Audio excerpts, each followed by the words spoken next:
CES coverage sponsored by Audible.com, where books come alive. Listen to a bestseller on your iPod or MP3. Get a free trial at audiblepodcast.com/CES. CES coverage sponsored by GoDaddy.com, the leader in domain names and web hosting services. New GoDaddy customers save 25% by using promo code CES25 at GoDaddy.com. CES coverage sponsored by Lexar Las Vegas. Get to the point. Rooms start at $40. See tpn.tv for Lexar advertisement, which is the gateway to savings. Oh, this next one is going to be fun, and you wouldn't think this would be a topic for CES, but this is a topic that is going to be close to heart to many geeks out there, and I've been looking forward to this interview. So can we bring Richard up on bring him up on mic, bring his volume up, and Richard, they should have your audio turned up, and we'll get you turned on here. Okay, good. All right, folks, we have Richard Jimerson from the American Registry for Internet Numbers, and that's more commonly referred to as ARIN. Yes. And most people know it by ARIN. Yeah, matter of fact, I probably didn't even know I knew what it stood for, but most people don't. Welcome to the show. Thank you. Thank you for coming. And we have a completely geek crowd here. Okay. And so when I say IPV4, people will go, I know what IPV4 is. But I think you want to talk about us running out of IP numbers, don't you? I sure do, yeah. Yeah, so let's make sure your mic's up close enough so that I can hear. I'm sorry, I should have had that do you first. But as you guys know, the clock is ticking. And it's like how you remember back in 1999 when they were worried about the Y2K issue where they said doom and gloom is coming at Y2K? There was a little bit of doom and gloom, but not a lot happened because people are prepared. Right. But there is a truly doom and gloom situation coming with IP numbers running out in the internet space because we're not getting ready for IPv6 fast enough. That's true. So when IPv4 was released and developed, it was put together for government, research, military networks. It was never intended for a global commercial internet.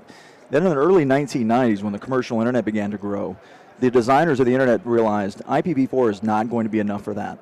There are only 4.2 billion, just over 4.2 billion unique identifiers in IPv4.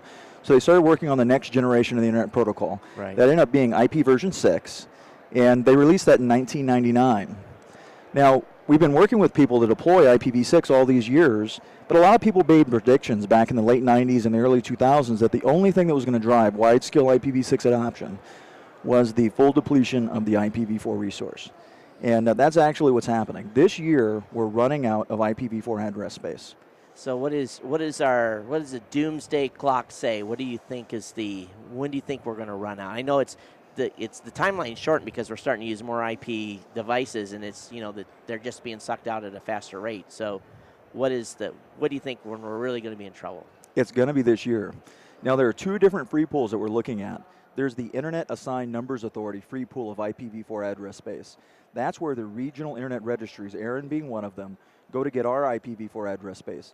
That free pool depletes in the next 1 to 2 months. Wow.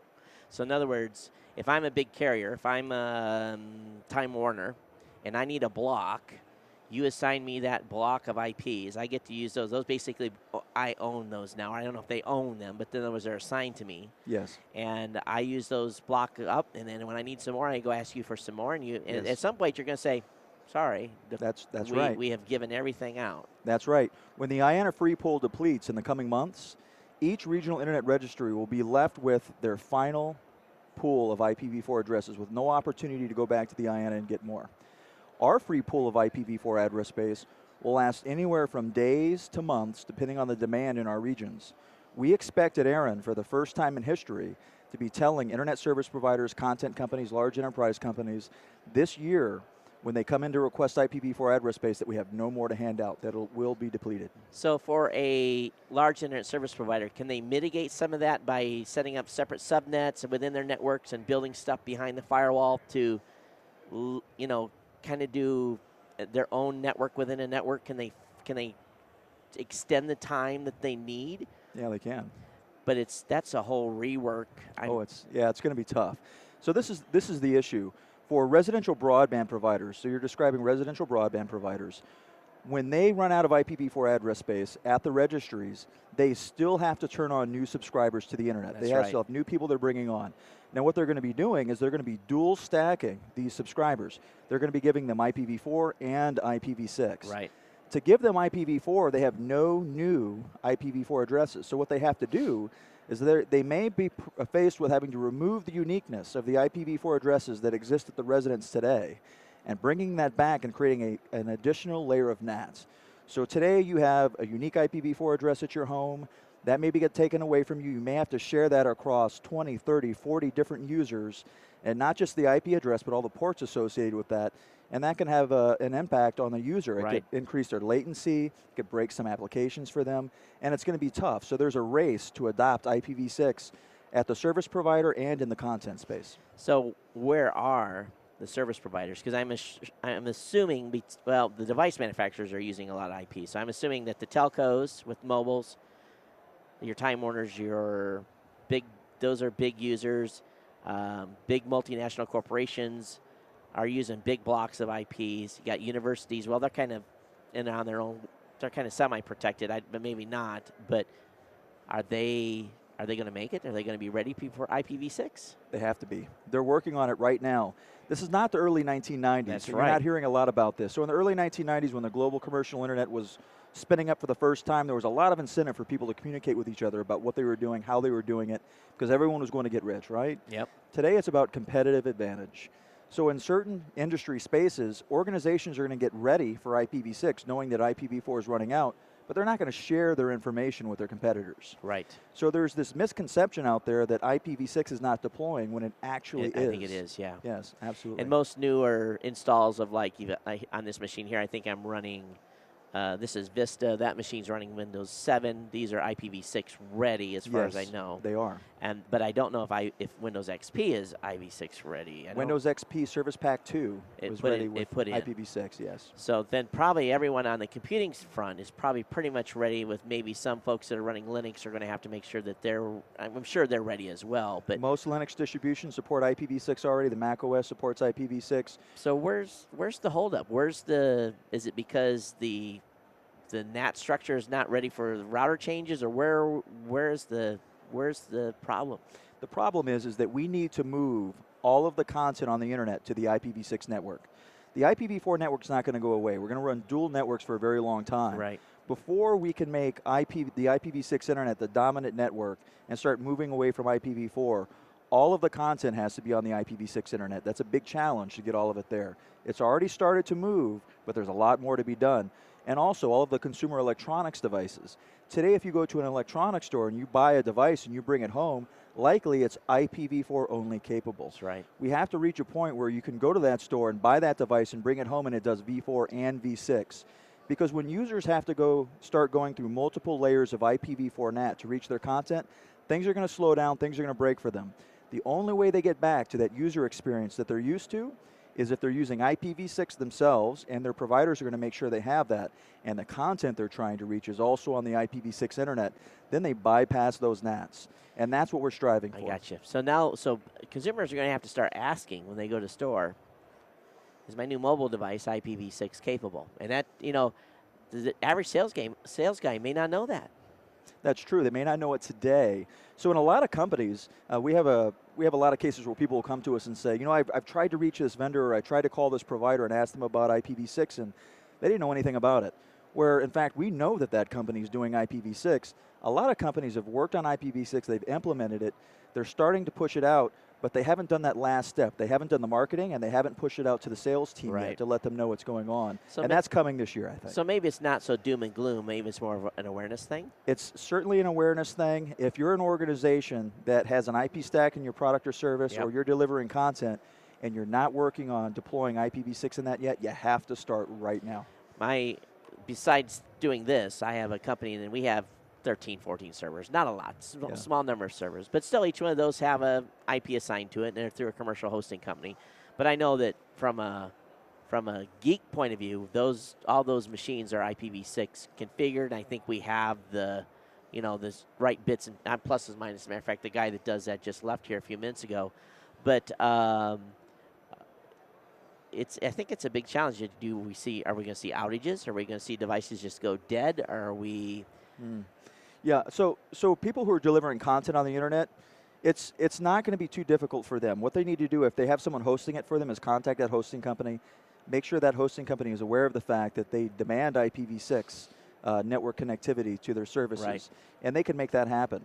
Where a big challenge will be for consumers is when they do start getting placed behind these multiple layers of NAT, right. and they're trying to use services out on the internet who have not deployed IPv6 yet, and whose applications are having a difficult time traversing those multiple layers of NAT. It may break devices, or it may break services, make them unavailable, or it may make them much slower. That's going to be a problem because that consumer is going to pick up the telephone. They're going to call their internet service provider, but it's not going to stop there. They're going to call the content company as well. And there's nothing more expensive, I've been told by some providers, than a customer that calls you continually. And got to get in front of that. Because I look at this computer, I've got Skype running on here. I've got an instant message client, some that I've used for years. Yeah. Probably been updated. Are they ready? Don't know. But we'll see, won't we? We will see. That's right. And as soon as all it's going to take is 2 or 3 big outages of a particular application going down because they can't make it, can't connect. Then I think it's going to be big news in some places. It will get everyone's attention, most certainly. Yeah. And I guess, from a DNS standpoint, DNS routing in the traditional IPV4 space kind of changes a little bit in IPv6. It's a new record type. So in the DNS, right now, going from a domain name to an IPv4 address, you have an A record. That's right. And it's been in the DNS for a very long time. There's a new record type called a quad A record. And that does the translation from a domain name to an IPv6 address. I got it. Yeah, works the same way, just a different record. I don't think I have. I see our DNS settings all the time, and I can almost assuredly say right now that we probably don't have that in there. Once you have an IPv6 link and you're ready to turn that stuff up, you can go ahead and update the DNS. Add that DNS. Well, that's a question I'll be asking next week. Okay. But I think that's a question everyone needs to ask. Absolutely. It's something that I'm looking at the audience. Is the anyone in the audience have any questions on IPv4, IPv6? But, the good thing about IPv6 is once we make the transition, it's almost like what is the number? It's a 128-bit numbering system. Right. It's very large. 340 undecillion IP addresses. It's a huge amount of address space. Some people have taken a look at what a redepletion scenario would be like with IPv4. A lot of people will say, well, there's a lot of legacy unused IPv4 address space out there. Why don't we just go get all that back and everything will be fine? Right.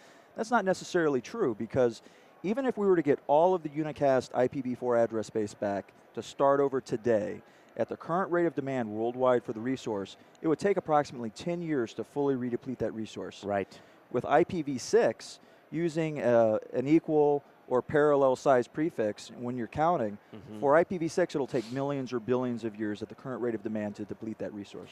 Well, that's what they said about, I remember buying a hard drive that was 65 megs in size and said, you'll never need a hard drive bigger than 65 megs. Right. I don't want to say that about IPv6.